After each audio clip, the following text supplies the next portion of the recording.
नमस्कार, रफ्तार मीडिया में आपका स्वागत है। आपके साथ मैं रीना झा बालियान। खबरों का रुख करेंगे, लेकिन उससे पहले एक नजर डालते हैं इस वक्त की हेडलाइंस पर। 5 फरवरी से शुरू हो रहे विधानसभा सत्र की तैयारियां तेज। कार्य मंत्रणा की हुई बैठक, विपक्ष से अपील शांतिपूर्ण ढंग से चलने दे सदन। ड्राफ्ट सौंपने के बाद से ही उठ रहे यूसीसी पर सवाल। क्या उत्तराखंड की जनजातियों को रखा गया यूसीसी से बाहर? किसी को छूट, किसी पर लागू, फिर कैसे समान कानून? मुस्लिम संगठन ने किया यूसीसी का विरोध। यूसीसी को लेकर सरकार पर लगाया आरोप, कहा धर्म विशेष को टारगेट कर रही सरकार।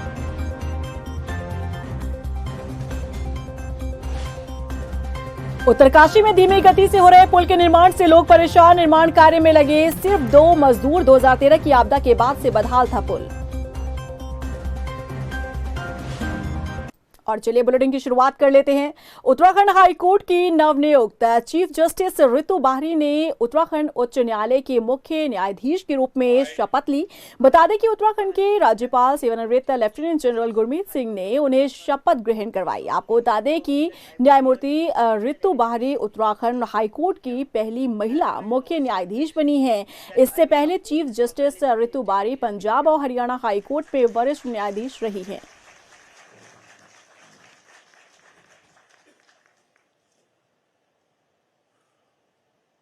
5 फरवरी से शुरू हो रहे उत्तराखंड विधानसभा सत्र की तैयारियों को लेकर रविवार को कार्य मंत्रणा की बैठक हुई। बैठक में विधानसभा अध्यक्ष रितु खंडूड़ी के साथ ही नेता प्रतिपक्ष यशपाल आर्य, बसपा विधायक मोहम्मद शहजाद, विधायक प्रीतम सिंह के साथ कैबिनेट मंत्री सुबोध उनियाल भी शामिल हुए। बता दें कि संसदीय कार्य मंत्री प्रेमचंद अग्रवाल के भाई के निधन के चलते मंत्री सुबोध उनियाल को संसदीय कार्य मंत्री का जिम्मा सौंपा गया है। वहीं विधानसभा अध्यक्ष रितु खंडूड़ी ने सभी विधायकों से सदन की कार्रवाई में सहयोग करने की अपील की। पहले तो सर्वदलीय बैठक हमारी हुई है और आप लोग जैसे जानते हैं कल से सत्र शुरू होने जा रहा है, तो हमने इस बात पर चर्चा की कल से जो सत्र चालू होगा उसमें हम सब सौहार्दपूर्ण वातावरण में चर्चा करें और अच्छे तरीके से अपने प्रश्नों का जो भी आप लोगों को सत्र में रखना है उसकी बात हो। और कार्य मंत्रणा की जो बैठक हुई है वो केवल कल तक के लिए 5 तारीख के लिए हुई है। एक तरफ जहां उत्तराखंड की धामी सरकार प्रदेश में यूसीसी लागू करने को लेकर कसरत करती दिख रही है, तो वहीं मुस्लिम संगठन इसके विरोध में उतर आया है और सरकार पर धर्म विशेष को टारगेट करने का आरोप लगाया है। देखिए रिपोर्ट। मुस्लिम संगठन ने किया यूसीसी का विरोध। यूसीसी को लेकर सरकार पर लगाया आरोप, धर्म विशेष को टारगेट कर रही सरकार। एक तरफ उत्तराखंड की धामी सरकार प्रदेश में यूसीसी लागू करने के लिए जी जान लगाए हुए है। इसे लागू करने के लिए कानूनी प्रक्रिया अपनाई जा रही है, तो वहीं इस बीच यूसीसी को लेकर मुस्लिम संगठन विरोध में उतर आया है। मुस्लिम संगठन ने आरोप लगाया कि सरकार का यूसीसी को लाने का मकसद सिर्फ धर्म विशेष को टारगेट करना है। यूनिफॉर्म सिविल कोड के विरोध में शहर काजी मोहम्मद अहमद कासमी ने कहा कि यूसीसी केवल धर्म विशेष के विरुद्ध है। इसमें मुस्लिम समाज द्वारा दिए गए आपत्तियों और मुस्लिम समाज द्वारा दिए गए सुझावों को भी कोई जगह नहीं दी गई। वो अपने बड़ों को खुश करने के लिए या ये दिखाने के लिए गैर मुस्लिम भाइयों को कि देखो हमने एक खास तबके को टारगेट करके उनको दबा दिया है, वो यहाँ उसको लागू करना चाहते हैं। जबकि पहाड़ में दूसरी बहुत सारी बिरादरियाँ ऐसी हैं जो मुसलमानों से ज़्यादा रीति रिवाज रखती हैं। उन जातियाँ जनजातियों को इस यूनिफॉर्म सिविल कोड से बाहर कर दिया गया है और मुसलमानों के अक्सर मसाइल को इसमें ले लिया गया है। उसमें ये कोशिश की गई है ताकि मुसलमानों को दूसरे तबके को खुश किया जा सके कि देखो हमने एक खास तबके को उसमें टारगेट किया है जो हिंदुस्तान के संविधान के, हिंदुस्तान के मुसलमानों की आज़ादी और अक़लियत के हुकूक के खिलाफ वर्जी है। आज हम कोर्ट का सहारा भी लेंगे, सड़कों पर उतर कर विरोध करेंगे अगर ये कुरान और मुसलमानों के और यकसा कैसे हुआ जब इसमें जनजातियों को और जातियों को निकाल दिया गया पहाड़ की, तो कैसे यकसा सिविल कोड हुआ। मुफ्ती रईस ने जनजातियों को यूसीसी में जगह न मिलने को लेकर भी विरोध जताया है, तो वहीं सरकार पर निशाना साधते हुए मांग की है कि क्या सूबे के मुखिया पुष्कर सिंह धामी मुसलमानों को गले लगाने को तैयार हैं।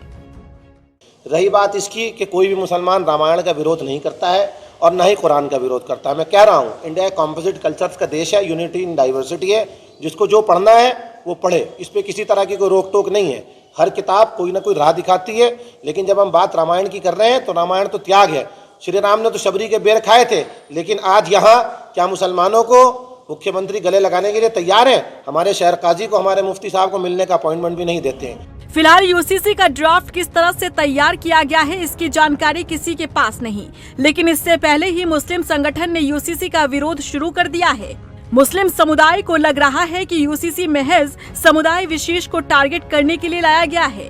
बहरहाल देखना होगा कि यूसीसी आने के बाद मुस्लिम संगठन का क्या रुख रहता है, क्योंकि विरोध के सुर अभी से सुनाई देने लगे हैं। रफ्तार मीडिया के लिए देहरादून से सुशांत सिंह के साथ ब्यूरो रिपोर्ट। वहीं कार्य मंत्रणा की बैठक में शामिल हुए विधायक मोहम्मद शहजाद ने समान नागरिक संहिता पर टिप्पणी की। उन्होंने कहा कि यूसीसी पर किसी भी धर्म के लोगों से सुझाव नहीं लिए गए, फिर भी सरकार फिजूल में इसे लेकर उत्साहित है। वहीं नेता प्रतिपक्ष यशपाल आर्य ने भी यूसीसी को पटल पर रखने के बाद ड्राफ्ट पर अध्ययन करने का समय मांगा है। मैं समझता हूँ सरकार को टेबल करने के बाद प्रवर समिति को सौंपना चाहिए, और जो हमारे संविधान विशेषज्ञ हैं, जो लोग अच्छे ज्ञाता हैं और विधायक भी हैं, उनके सामने उसे रख के 2-3 महीने का टाइम दें, तब उस पर चर्चा हो, अच्छा रहेगा। अगर कोई समाज हित में है तो इतनी जल्दबाजी क्यों है? कभी इस बारे में न सुझाव मांगे गए, न कोई संपर्क किया गया। जब संपर्क ही नहीं हुआ तो सुझाव कहाँ से आते? हमारे माननीय विधायक हैं, हमारे प्रदेश के वरिष्ठ नेतागण हैं, हमारे कांग्रेस के अन्य लोग हैं, सहयोगी साथी हैं, उनसे कहीं पर विचारे, कहीं पर उन्होंने सुझाव की और हम उनका सुझाव तो कभी मांगे ही नहीं गए, कभी उन्होंने कहा ही नहीं है। अभी अब इस तरह की बातें, बेबुनियाद बातें कही जा रही हैं, बड़ा दुख होता है। यूसीसी का ड्राफ्ट सरकार को सौंपने के बाद से ही लगातार इस बात को लेकर चर्चा है कि क्या यूसीसी के नियम सभी के लिए एक समान रखे गए हैं या फिर नहीं, और यदि यूसीसी में किसी को छूट दी गई है तो फिर इसे समान नागरिक संहिता कानून कैसे कहा जा सकता है। देखिए रिपोर्ट। क्या यूसीसी से बाहर उत्तराखंड की जनजातियां? क्या यूसीसी के नियम नहीं होंगे इन पर लागू? किसी को छूट तो किसी पर लागू। फिर यूसीसी कानून कैसे एक समान? उत्तराखंड में यूसीसी का बेसब्री से इंतजार किया जा रहा है। यूसीसी का रास्ता लगभग साफ हो चुका है, क्योंकि कमेटी ने ड्राफ्ट सरकार को सौंप दिया है। लेकिन ड्राफ्ट सौंपने के बाद से ही हर तरफ चर्चा इस बात को लेकर हो रही है कि क्या यूसीसी का कानून सभी के लिए एक समान होगा। उत्तराखंड में रह रहे सभी धर्म जाति के लोगों पर यूसीसी का नियम क्या लागू होगा? ये सवाल इसलिए क्योंकि माना जा रहा है कि समान नागरिक संहिता से उत्तराखंड की जनजातियों को अलग रखा जा सकता है। प्रदेश में 7 प्रमुख जनजातियां हैं, जिनके तौर तरीके और नियम अलग हैं। हालांकि बीजेपी बार बार ये कह रही है कि यूसीसी के नियम प्रदेश में सबके लिए एक समान होंगे। समान नागरिक संहिता वैसे तो प्रदेश के हर नागरिक पर लागू करने का लक्ष्य है, लेकिन माना जा रहा है कि अनुसूचित जनजातियों को इसके बाहर रखा जा सकता है। अभी सरकार को इस पर फैसला लेना है। प्रदेश में थारू जनजाति उत्तराखंड और कुमाऊं का सबसे बड़ा जनजातीय समुदाय है। इसके बाद जौनसारी राज्य की दूसरी सबसे बड़ी जनजाति है, जो मुख्य रूप से भाबर क्षेत्र और देहरादून के चक्राता, कालसी, त्यूनी, लाखा मंडल क्षेत्र, टिहरी का जौनपुर, उत्तरकाशी के परग नैकान क्षेत्र में निवास करते हैं। वही भोटिया जनजाति प्रदेश की सबसे पुरानी मानी जाती है। इन जनजातियों के अपने अपने रीति रिवाज हैं, अलग नियम हैं, और ड्राफ्ट हैंडओवर करने के बाद से ही ये चर्चा हर तरफ हो रही है कि क्या प्रदेश में जनजातियों को यूसीसी से अलग रखा जाएगा। ऐसे में सवाल उठना लाजमी है कि फिर कानून को समान नागरिक संहिता का नाम क्यों दिया जा रहा है, जब सभी को इसमें शामिल ही नहीं किया जा रहा। बहरहाल यूसीसी आने के बाद ही साफ हो पाएगा कि आखिर यूसीसी का कानून किस पर और कितना लागू होता है। रफ्तार मीडिया के लिए देहरादून से ब्यूरो रिपोर्ट। विधानसभा सत्र शुरू होने से पहले ही पक्ष विपक्ष के नेता एक दूसरे पर कटाक्ष कर रहे हैं। बता दें कि विपक्षी नेता धामी मंत्रिमंडल को होमवर्क करके सत्र में आने की हिदायत दे रही है, तो वहीं नेता प्रतिपक्ष यशपाल आर्य ने कहा कि पिछले सत्र में मंत्रिमंडल की क्या तैयारी थी, जिसे अंदाजा लगाया जा सकता है कि सत्ता पक्ष जनहित के मुद्दों पर कितना गंभीर है। वहीं बीजेपी विधायक खजान दास ने कांग्रेस को मुद्दा विहीन पार्टी बताया है। हमारी कांग्रेस के जो हमारे वरिष्ठतम नेता हैं और हमारे जो कांग्रेस विधानमंडल के माननीय नेता विधायकगण हैं, उसमें विस्तृत चर्चा होगी। और हमने कहा इसको आप हाउस में पटल पर रखें और इतना समय हमारे माननीय विधायकों को हमें मिल सके उसका हम अध्ययन करने के लिए उसके बाद चर्चा हो, इस पर हमने जोर दिया है। और संभवतः सरकार, हमें विश्वास है कि सरकार तत्काल उस पर चर्चा नहीं करेगी। पटल पर लाने के पश्चात अब इतना अवसर मिलेगा जिससे कि हम उसका अध्ययन करने के पश्चात सदन में भाग ले सकें। देखिए, मैं कुल मिलाकर के कहना चाहूँगा कि कांग्रेस का पन्ना कोरा है। कांग्रेस के पास कोई मुद्दा नहीं है। कांग्रेस इस समय मुद्दा विहीन है और भारतीय जनता पार्टी हर सवाल का जवाब देने के लिए तत्पर है। हमारे माननीय मंत्रीगण पूरे तैयारी के साथ आएंगे और जो भी सवाल कांग्रेस करेगी उसका बिल्कुल जवाब दिया जाएगा। और मुझे लगता है कि कांग्रेस चुनाव को देखते हुए हल्ला उल्ला कर सकती है, किंतु ठोस मुद्दे उनके पास कुछ नहीं है। रुड़की पहुंचे राज्यसभा सांसद नरेश बंसल ने बजट पर चर्चा कार्यक्रम में हिस्सा लिया। इस मौके पर उन्होंने लोगों को अंतरिम बजट के फायदे गिनाए। नरेश बंसल ने कहा कि केंद्र सरकार ने हर वर्ग को ध्यान में रखते हुए बजट तैयार किया ताकि जनता को लाभ मिले। बता दें कि इस दौरान उन्होंने मुख्य विपक्षी दल कांग्रेस पर हमला किया। उन्होंने कहा कि बीजेपी भाई भतीजे की नहीं, आम जनता की सरकार है। देखिए, भारतीय जनता पार्टी एकमात्र राजनीतिक दल है जो पारिवारिक दल नहीं है। भारतीय जनता पार्टी में किसी को चिंता नहीं है कि मेरा बेटा अध्यक्ष बने, मेरा बेटा प्रधानमंत्री बने। एकमात्र लोकतांत्रिक दल है जो 365 दिन 24/7 जिसके बूथ के अध्यक्ष से लेकर के राष्ट्रीय अध्यक्ष तक और सरपंच से लेकर प्रधानमंत्री तक सब जनता के बीच में रहते हैं, जनता की समस्याओं का समाधान करते हैं, उनको सेवा पहुंचाने का प्रयास करते हैं। अन्य राजनीतिक दल केवल एसी में बैठकर विज्ञप्ति जारी करते हैं और चुनाव के समय दिखाई देते हैं। उधर उत्तरकाशी का तिलोद पुल साल 2013 में आई आपदा के बाद से बदहाल है। स्थानीय लोगों की माने तो पुल का निर्माण कछुए की चाल से चल रहा है। लोगों का आरोप है कि कार्यदायी संस्था ने निर्माण कार्य के नाम पर सिर्फ 2 मजदूर लगाए हुए हैं, जबकि ये रास्ता जिला मुख्यालय के काफी नजदीक है। वहीं लोक निर्माण विभाग ने बताया कि पुल के दूसरे हिस्से को उठाने के लिए जैक मंगवाया गया है। जैक टीम नहीं आने की वजह से काम में देरी हो रही है। लेकिन दुर्भाग्य इस बात का है कि यहाँ जिला प्रशासन बिल्कुल ही सुस्त पड़ा हुआ है। यहाँ की राजनीतिक जो पार्टियाँ हैं बिल्कुल सुस्त पड़ी हुई है। इनको जनता के किसी भी मुद्दे से कोई सरोकार नहीं है। केवल ये जो है सरकारी पैसे को ठिकाने पे लगा रहे हैं, अन्यथा ऐसी कोई बड़ी बात नहीं है। अन्य देशों ने तो हवा में पुल बना दिए हैं, पानी के ऊपर बड़े बड़े पुल बना दिए हैं, किंतु दुर्भाग्य उत्तरकाशी का है जो इस पुल को बनाने में सरकार को न जाने क्या मुश्किल हो रही है। तिलोद पुल का जो हमारा नया पुल है उसकी कंस्ट्रक्शन का कार्य पूर्ण हो चुका लगभग। जो पुराना पुल का अपलिफ्टिंग का कार्य था, अपलिफ्टिंग के कार्य में हमारा स्ट्रेंथनिंग का कार्य हो चुका। अब इसमें लगभग हमारा फरवरी के एंड तक इसका स्ट्रेंथनिंग हो चुकी है। अपलिफ्टिंग का कार्य फरवरी एंड तक हो जाएगा इसका लगभग। श्रीनगर के खिरसू ब्लॉक में आंगन में खेल रहे 11 साल के बच्चे पर गुलदार ने हमला कर दिया।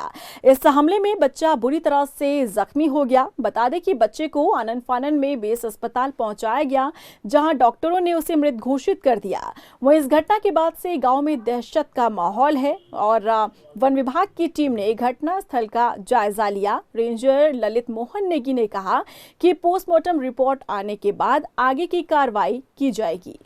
मौके पे मेरे चौकी इंचार्ज वो पुलिस बल गया था। इस समय मैं मोर्चरी पे आया हूँ। लाश को मेरे व पुलिस कर्मियों द्वारा देखा गया।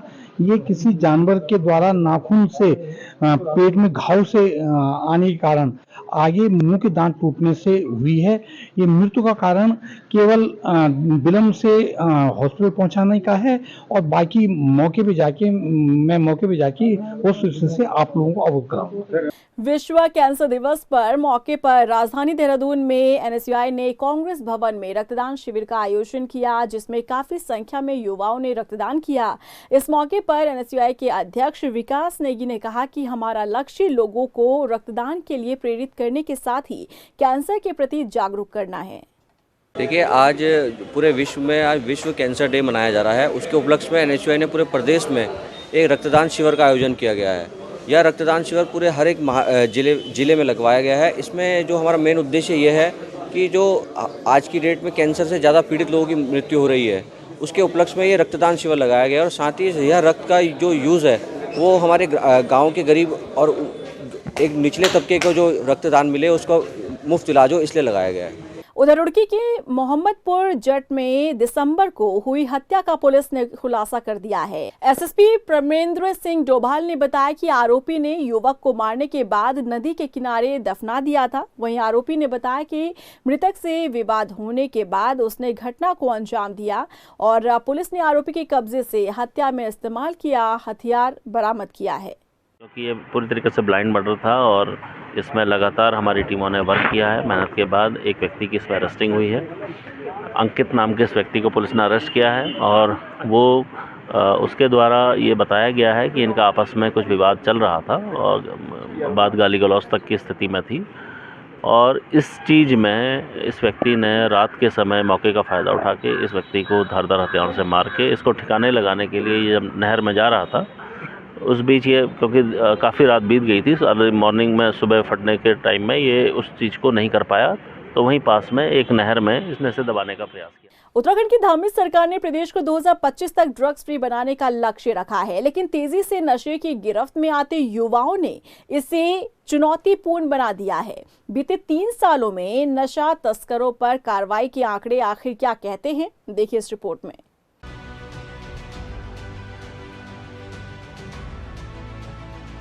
देहरादून एजुकेशनल हब माना जाता है। अलग अलग राज्यों से युवा देहरादून पढ़ाई करने के लिए आते हैं, लेकिन यहाँ पढ़ने आने वाले युवाओं को निशाना बनाकर नशा तस्कर अपने मंसूबों में कामयाब हो रहे हैं, अपने काम को खड़ा करने में लगे हैं। तो वहीं देहरादून के आसपास फैक्ट्रियों में काम करने वाले युवाओं को भी नशा तस्कर अपना शिकार बना रहे हैं। इसका अंदाजा पुलिस कार्रवाई से लगाया जा सकता है। दून पुलिस द्वारा पिछले 3 सालों में की गई कार्रवाई के तहत 1500 से अधिक नशा तस्करों को गिरफ्तार करने के बाद सैकड़ों किलो नशीले पदार्थ देहरादून में खपने से रोके गए हैं। लेकिन अवैध नशा तस्करों के सिंडिकेट को ध्वस्त करने के लिए दून पुलिस द्वारा चलाया जा रहा अभियान लगातार जारी रहेगा। वहीं अवैध नशा तस्करों के सिंडिकेट को ध्वस्त करने के लिए दून पुलिस द्वारा चलाया जा रहा ये अभियान आगे भी जारी रहेगा। वहीं अब देहरादून पुलिस ने एक साथ अब तक की सबसे बड़ी कार्रवाई करते हुए बार नशा तस्करी में पकड़े गए 90 आरोपियों की हिस्ट्री शीट खोली है।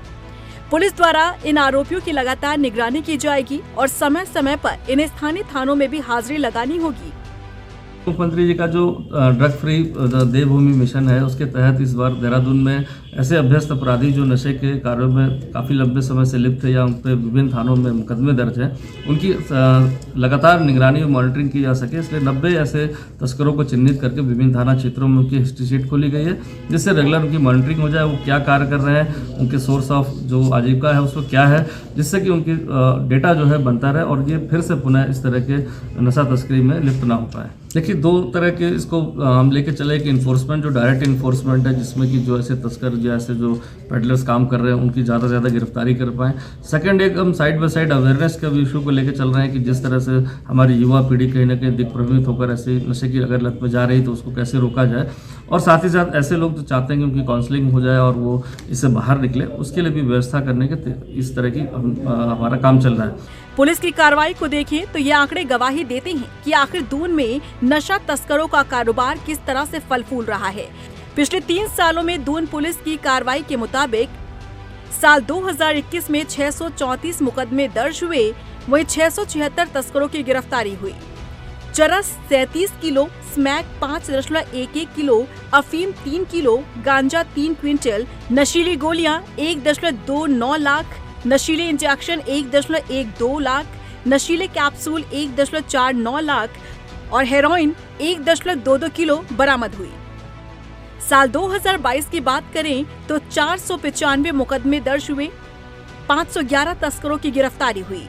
इनके पास से चरस 33 किलो, स्मैक 3.87 किलो, अफीम 541 किलो, गांजा 2.11 क्विंटल, नशीली गोलियां 19,125, नशीले इंजेक्शन 988, नशीले कैप्सूल 29,000 बरामद हुए। साल 2023 की बात करें तो 351 मुकदमे हुए, इनमें से 408 तस्करों की गिरफ्तारी हुई। चरस 46 किलो, स्मैक 5.7 किलो, अफीम 61 ग्राम, गांजा 2.77 क्विंटल, नशीली गोलियां 13,020, नशीले इंजेक्शन 1,008, नशीले कैप्सूल 60,172 बरामद हुए। पुलिस के मुताबिक इनकी कीमत अरबों रुपए आंकी जा रही है। बता दें कि उत्तराखंड की धामी सरकार ने 2025 तक प्रदेश को ड्रग फ्री बनाने का लक्ष्य तय किया है, जिसे पूरा करने के लिए प्रदेश की पुलिस अभियान चला रही है। लेकिन जिस तेजी से युवा नशे की गिरफ्त में आ रहे हैं, इसने पुलिस प्रशासन के लिए चुनौती बढ़ा दी है। रफ्तार मीडिया के लिए देहरादून से हिमांशु चौहान की रिपोर्ट। और इसी के साथ फिलहाल इस बुलेटिन में बस इतना ही, लेकिन चलते चलते एक नजर डालते हैं इस वक्त की हेडलाइंस पर। 5 फरवरी से शुरू हो रहे विधानसभा सत्र की तैयारियां तेज, कार्य मंत्रणा की हुई बैठक, विपक्ष से अपील शांतिपूर्ण ढंग से चलने दे सदन। ड्राफ्ट सौंपने के बाद से ही उठ रहे यूसीसी पर सवाल, क्या उत्तराखंड के जनजातियों को रखा गया यूसीसी से बाहर? किसी को छूट, किसी पर लागू, फिर कैसे समान कानून? मुस्लिम संगठन ने किया यूसीसी का विरोध, यूसीसी को लेकर सरकार पर लगाया आरोप, कहा धर्म विशेष को टारगेट कर रही सरकार।